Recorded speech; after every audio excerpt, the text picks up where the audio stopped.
Shabbat Shalom. Shabbat Shalom.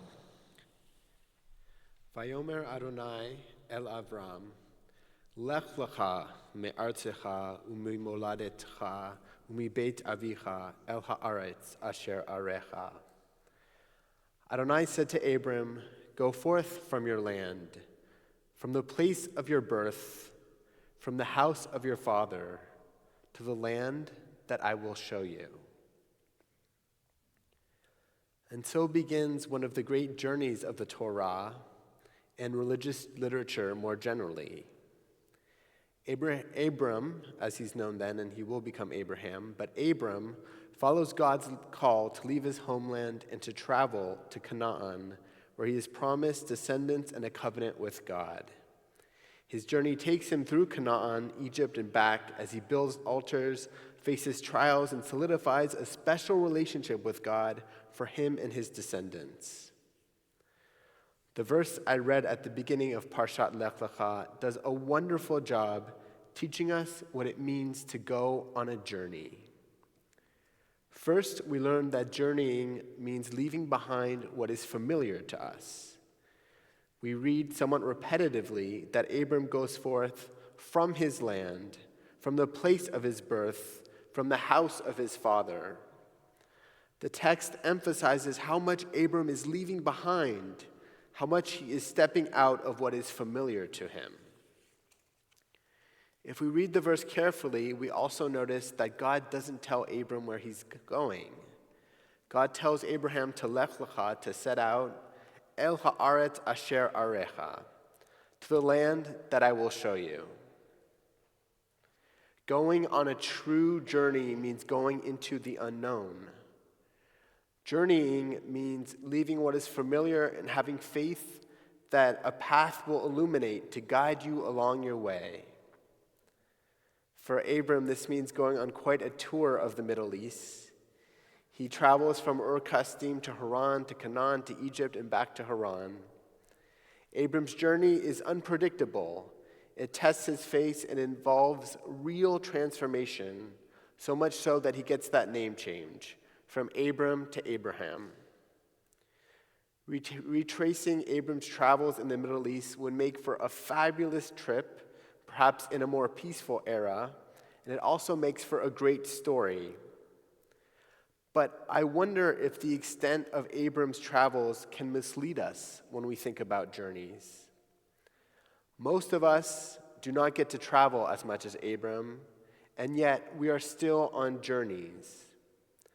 We journey into new phases of our lives by beginning a new school, by finding a spouse, moving to a new city, becoming a parent, establishing a new career, perhaps becoming an empty nester, retiring, or entering the last phases of our lives.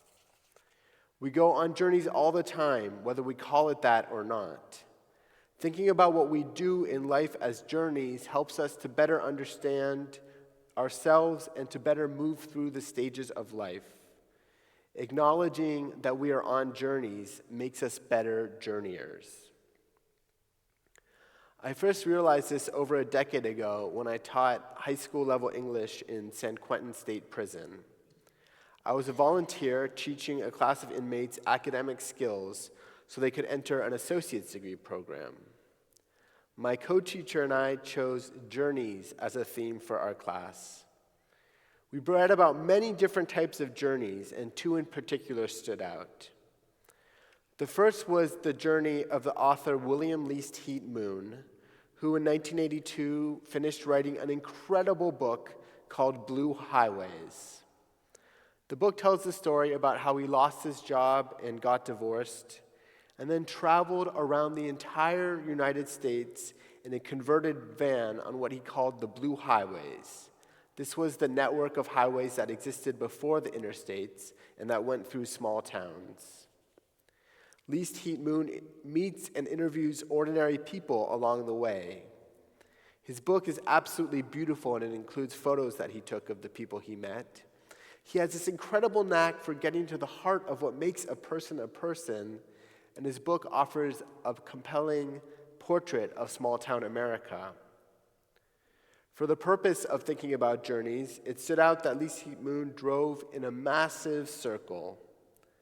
At the end of the book, he returns to the town in Missouri where his journey begins. Sometimes our journeys mean setting out on an expedition that helps us better understand where we started from. Another text we read was written by one of my co-teachers. She described beginning college in New York City after having grown up in rural Oregon. She encountered various cultures in New York for the first time, including by attending her first ever Shabbat dinner with her roommate. She learned about how difficult it could be for folks to make ends meet in New York City. She grew older and discovered that entire worlds existed outside of what she had known in Oregon. Her time in college helped her grow and enabled her to find a calling in education policy. As I think back on these texts that I read with my class, I am struck not only by these two journeys themselves, but also by the acts of telling the stories about the journeys. It seems that for both Lee Moon and my co-teacher, getting their journeys down on paper helped them solidify their journeys. It helped them come to terms with their journeys. It helped them make sense of their journeys. Making your journey into a story is powerful. It helps you to appreciate how far you've come, and it gives you credit for your progress. The flip side of this is that if you don't think of yourself on a journey, if you are just stagnating perhaps, life can become tedious and even stale. Telling yourself that you are on a journey makes life more dynamic. It helps you to keep moving forward through life. Teaching about journeys in San Quentin, I was struck by how powerful it was for my students to think of themselves as being on journeys. These men took real pride in working to turn their lives around. I remember one conversation in particular I had with a man who told me he wasn't getting out of San Quentin anytime soon.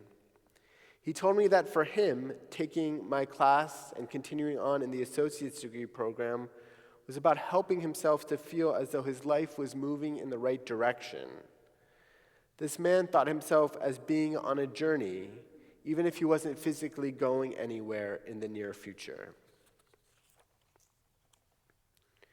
As we tell ourselves about our journeys, it's worth remembering how difficult it can be to continue on. Abram has one of those moments of difficulty after escaping Egypt and battling with nearby tribes. Abram wonders how his journey could possibly be fulfilled. Part of his journey, part of the promise God makes to him is that he will have a huge number of children and children's children. How could this happen, Abram asked God, if he doesn't have any children and he's getting older? Thankfully, Abram has the benefit of having God there to give him a pep talk. God takes Abraham outside and tells him to look up at the stars. Turn your gaze to the heavens and count the stars.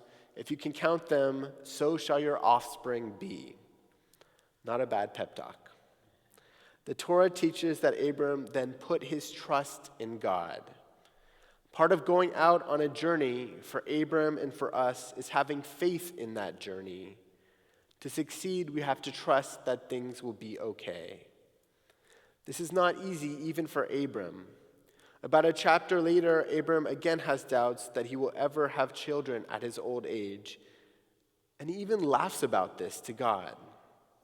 He laughs at the idea that he will have children, and of course, later he does. Sometimes our journeys are improbable. Sometimes we get so lucky that the outcome is beyond what we can even imagine. I want to conclude tonight with a different source of Torah, some advice I got from a friend. Many of us often think about bad outcomes. We worry about worst-case scenarios. We think about how things might not work out. My friend once suggested to me that when you're on a journey, it can be really helpful to let yourself imagine the best-case scenario. Even if you don't stick to it, momentarily imagining the best-case scenario can give yourself relief and can lighten the weight on your shoulders. It can let you believe that things will actually work out well. And so, I wonder if we can lean into life's journeys. Whether you're moving into a new place or encountering a difficulty or beginning a new chapter, tell yourself that the story you're on is a journey. Let yourself go on that journey. Shabbat Shalom. Shabbat Shalom.